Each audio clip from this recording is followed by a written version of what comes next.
Hello, and welcome to another talk. We're going to continue our discussion on Footprints by Wayne Shorter. So I thought I'd go into this a little bit more and discuss some more features of it. I'm going to release the melody video on the YouTube channel at Fretprints later this week. So I should be recording the final part of it, which is the melody part. But I've got the background rhythm section instruments all in there. But I'll talk a little bit about some things that maybe we'll dive into some more detail as well. So we have a little bit of a bass line going here, which we can join in on as guitarists. So we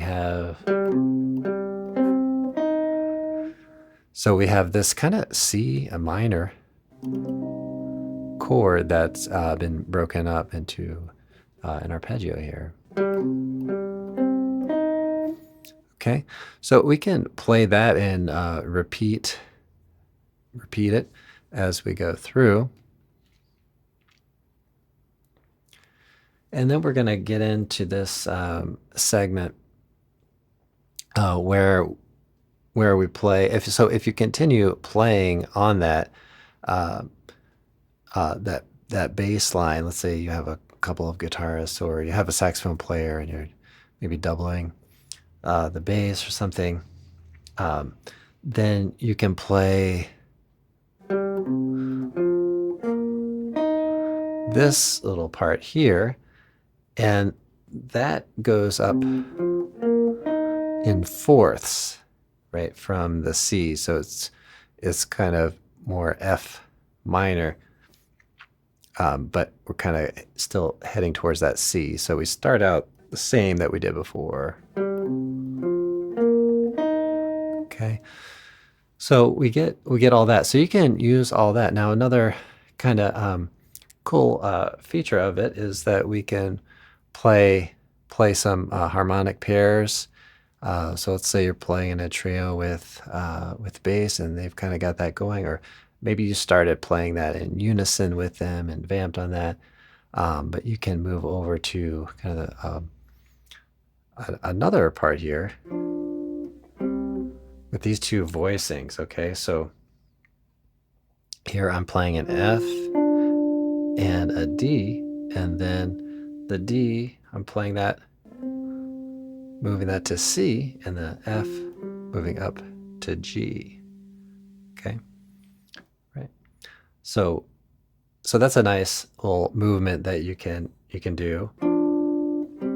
And then you could also move that up an octave if you felt that it served what you were doing. So you could play it up there. So you can of course choose that as you go. So those are some features of the tune that you might try to play out, and then you can basically transpose that over to fit the F minor as well. So then I would just move that up to the same relative spot, thinking about the F minor.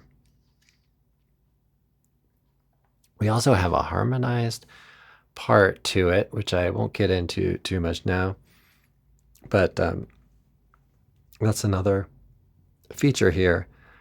For the most part, it's a fourth below the melody line.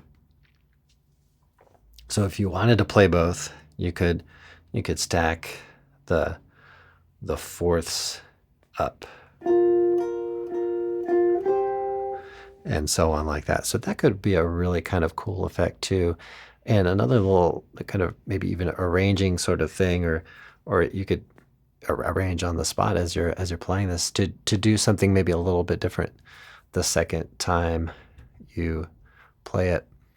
A good example of that is Wayne Shorter plays a trill on this part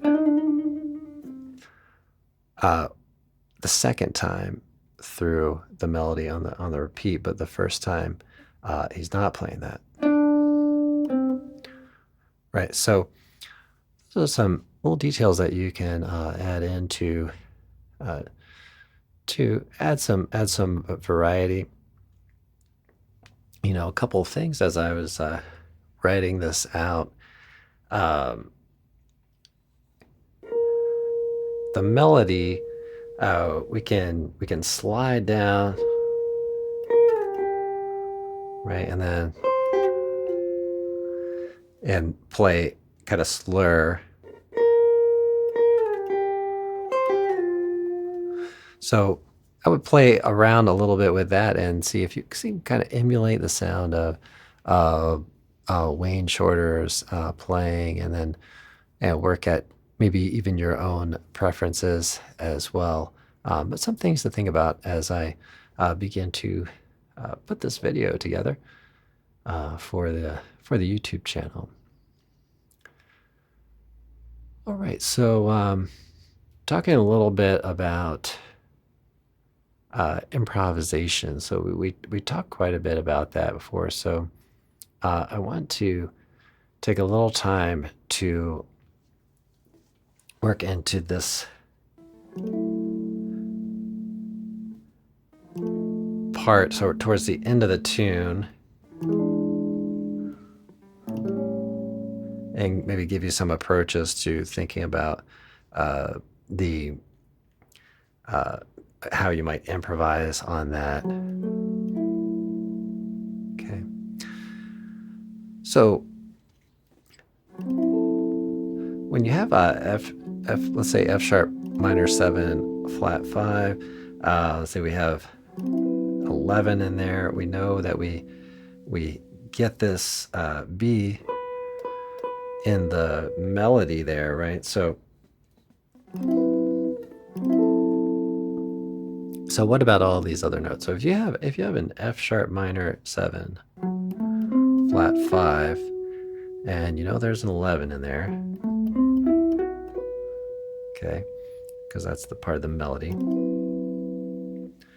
then what do we do with these other notes? Well, you can play around with the 9. You can play flat 9, and then you can mix that with flat 6 or the natural 6. You can also pair that up with the natural 9. Okay, so we get a mode of melodic minor. That would be A melodic minor. Okay, so those are some things to maybe consider. You know, you're gonna only have 3 beats on that, right? So not a lot of time to stretch out on these parts. So you may choose 1, 2, 3 notes, or maybe more. But F, moving to F 13, sharp 11, okay, you may, as a starting point, think about the Lydian dominant, which is the Mixolydian scale with a raised 4th, also spelled out as the 11. Okay, and that's another melodic minor type of sound, and that is coming from C melodic minor. So one thing I'd recommend doing in your practice session is playing a little bit on the this 2-chord sequence, right? So see if you can find a couple notes and then play a couple notes of the next chord and try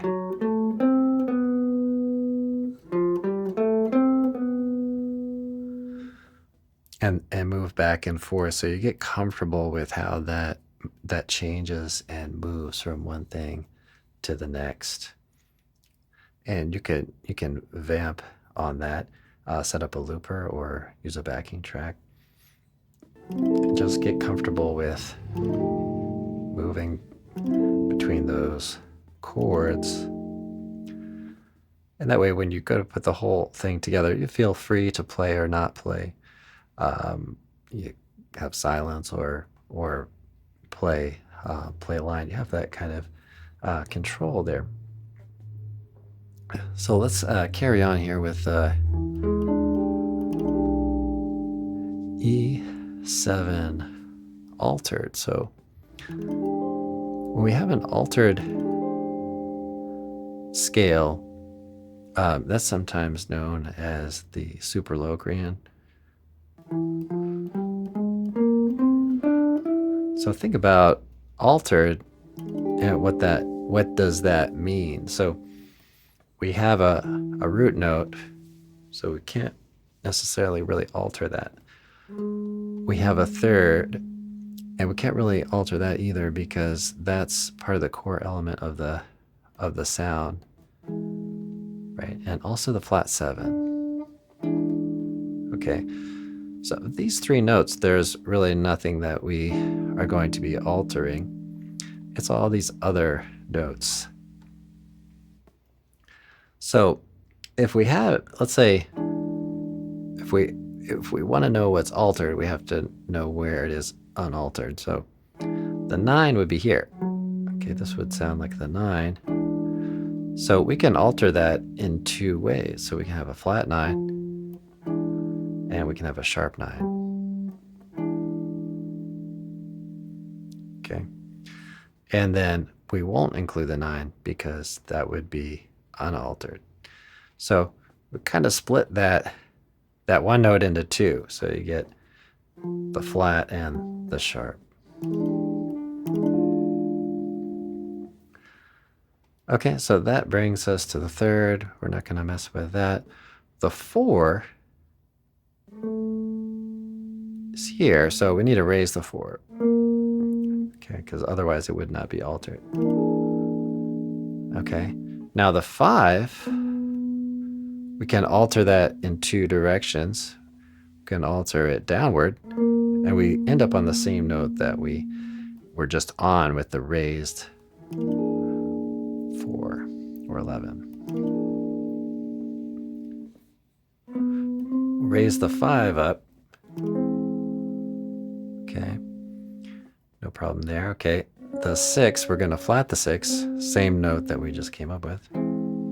The sharp 5, so inharmonically, kind of the same there. And then we're back to the flat 7.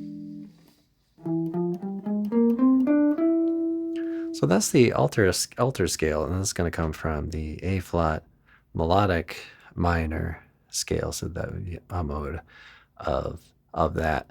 So, and I want to emphasize too that in my opinion, you'll want to study and internalize the sounds, the shapes on your instrument,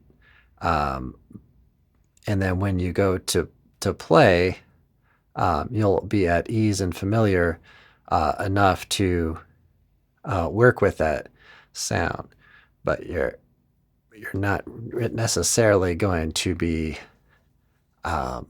thinking about the scale name and all that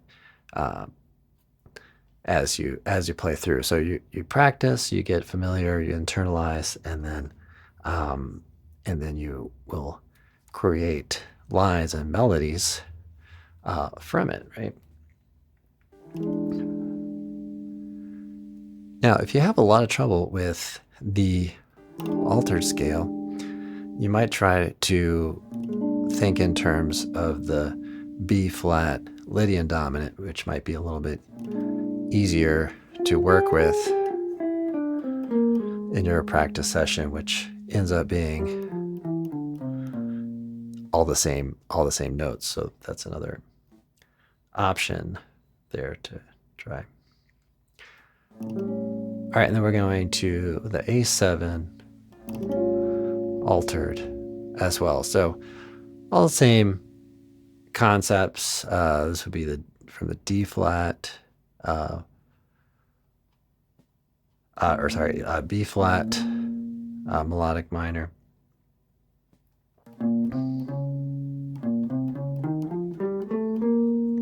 But the seventh mode of that to study. So when it comes to the modes of melodic minor, harmonic minor, maybe even harmonic major, you're getting into what I see as some things that can work in two directions. It can help you with some kind of musical problem solving, if you will, on practicing tunes and changes that just don't fit into the do, re, mi, fa, sol, la, ti, do major scale, right? So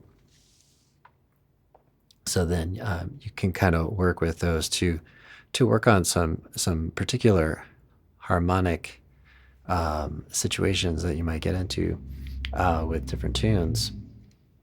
And then, of course, modal music, where you might just have a sort of a palette for a stretch of time, and you want to be kind of familiar with those sounds, and also maybe just in general work with chord symbols and chords that are maybe a little bit tricky if you're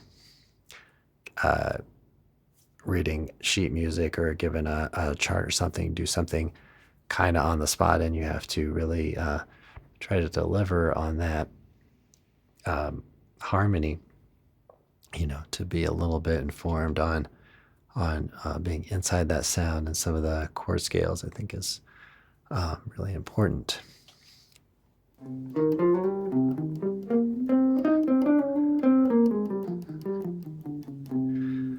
Okay, well, really great tune by Wayne Shorter, Footprints. I think we'll be doing more of his tunes on the channel.